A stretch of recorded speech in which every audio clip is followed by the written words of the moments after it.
నమస్తే welcome to Andhraprabha TV నేను సౌజన్య పవన్ కళ్యాణ్కు ఎన్నికల్లో ఓటు హక్కు ఉందా లేదా అనే ప్రశ్న ఇప్పుడు ఏపీ పొలిటికల్ సర్కిల్స్లో చక్కర్లు కొడుతోంది. ఏపీలోని రెండవ పట్టభద్రుల ఎమ్మెల్సీ స్థానాల ఎన్నికలకు రంగం సిద్ధమైంది.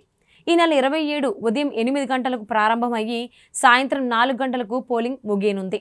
తమ ఓటును నమోదు చేసుకున్న గ్రాడ్యుయేట్లు ఈ ఎన్నికల్లో ఓటు వేయొచ్చు. చంద్రబాబు, లోకేష్ బాబుతో పాటు చాలామంది రాజకీయ ప్రముఖులు తమ ఓటు హక్కును వినియోగించుకోనున్నారు. అయితే డిప్యూటీ సీఎం పవన్ కళ్యాణ్కు మాత్రం ఓటు హక్కు వినియోగించుకోవడంపై నీలినీడలు అలుముకుంటున్నాయి. ఓటు హక్కు వినియోగంపై అనుమానాలు వ్యక్తమవుతున్నాయి. తాను కేవలం 10వ తరగతి పాస్ అయ్యానని స్వయంగా ఆయనే తన ఎన్నికల అఫిడవిట్లో పేర్కొన్న విషయం తెలిసిందే. పవన్ కళ్యాణ్ ఇంటర్మీడియట్ కాకుండా కొన్ని ఐటీ సబ్జెక్టుల్లో డిగ్రీ హోల్డర్ అని నాగబాబు లాంటి వాళ్ళు ప్రస్తావించారు. అధికారికంగా పవన్ కళ్యాణ్ కేవలం 10వ తరగతి మాత్రమే పాస్ అయ్యారన్నది అధికారికంగా అందుతున్న సమాచారం. ఆయన గ్రాడ్యుయేట్ కాదు కాబట్టి పవన్ కళ్యాణ్ కూడా మంగళగిరి నియోజకవర్గంలో లేరు.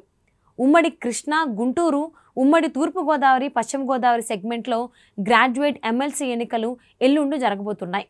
ఇక ఎమ్మెల్యే కోటా కింద జరిగే ఎమ్మెల్సీ ఎన్నికల నోటిఫికేషన్ కూడా తాజాగా విడుదలైంది.